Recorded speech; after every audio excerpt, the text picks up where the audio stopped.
I have spent the past 2 weeks in this particular world exploring the underground, ignoring things like gold, redstone, and even diamonds, and only looking for one thing: the mob spawner.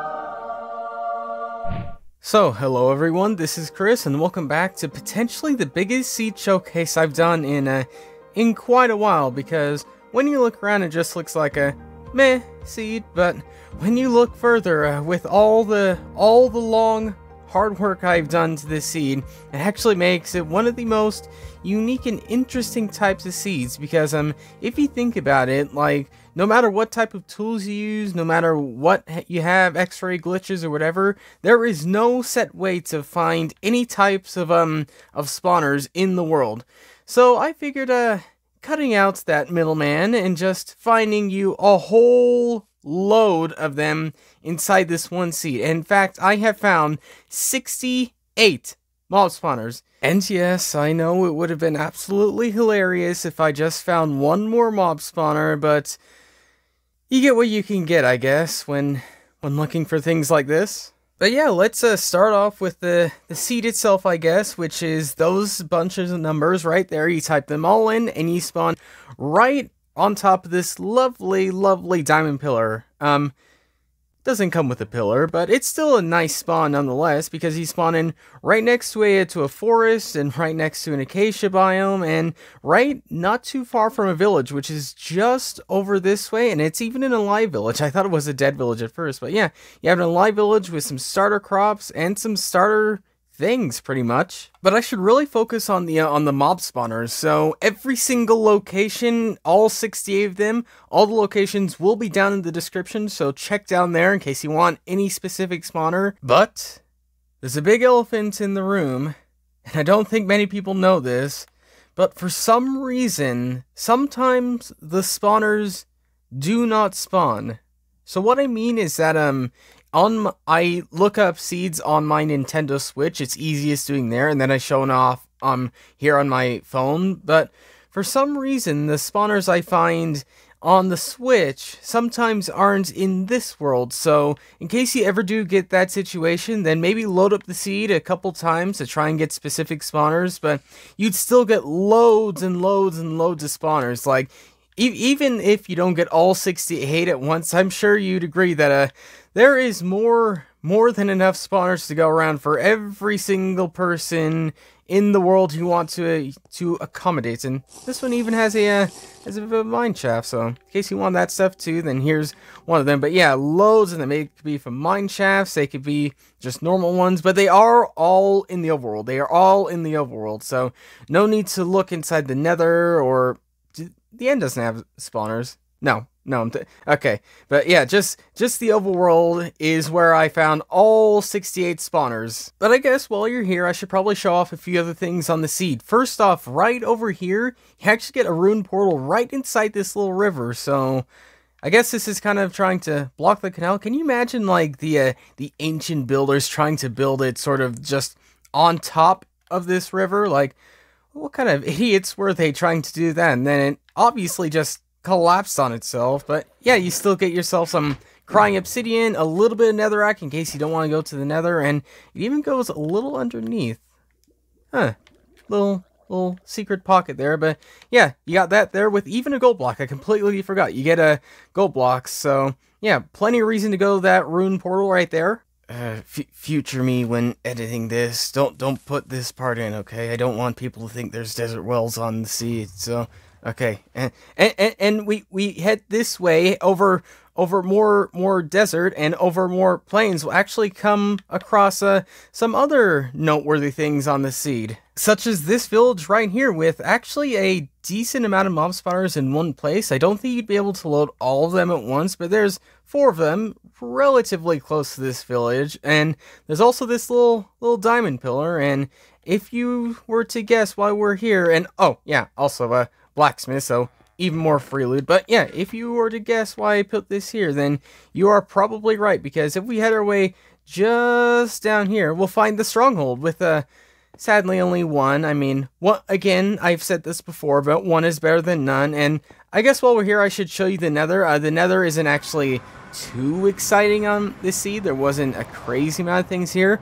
but in case you do put it like right where the end portal room is, then you'll get a this forest room. I can never remember the Nether biome names, but you'll get this type of biome with the piglins and the hoglins. So yeah, it's not a bad thing, but the Nether really doesn't have a crazy amount of things nearby, but still, it's nice having. Oh, and I didn't count this this spawner in the 68, so I guess we do sort of have 69.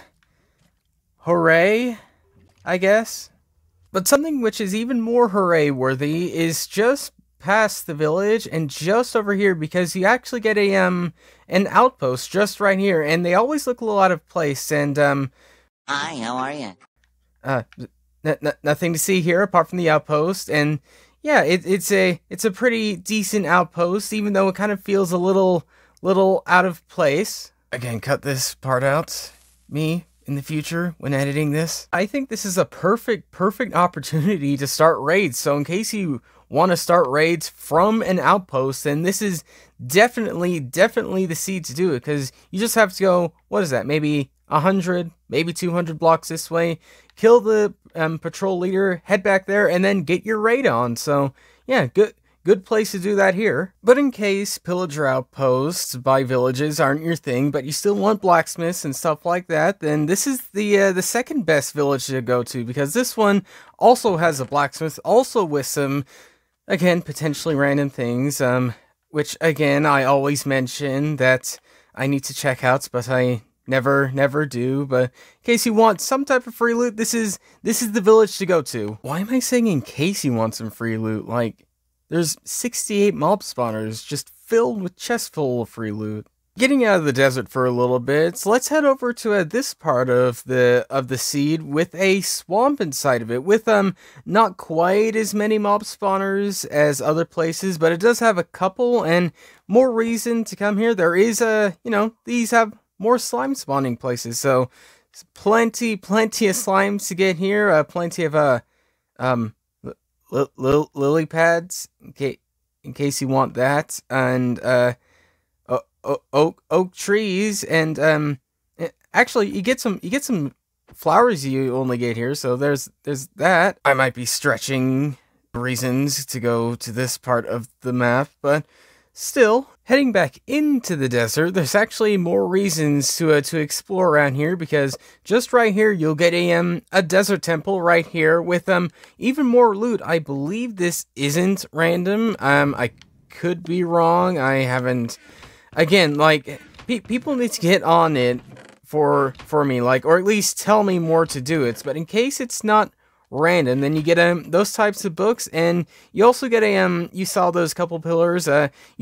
You get another mob spawner just right here, and I believe there's another one not too far from here. I could be wrong, but yeah, you get a mob spawner and free loot. But let's try and put focus back onto the underground aspect of the game, because if you head right by this one village, which we first showed off like right at the very beginning, right around spawn, and if you dig your way down here far enough, then you'll find yourself another Rune Portal with even more crying obsidian and even more magma, lava, and shovels. Lots and lots of shovels for some reason. So yeah, a very sneaky type thing, and you wouldn't even notice it unless like you were in this cave and just saw this and went, oh, so something must be going on here, and you dig down and you find this. And I love how Rune Portals could just spawn underground and above ground, and yeah, a very unique type of a generation for them too.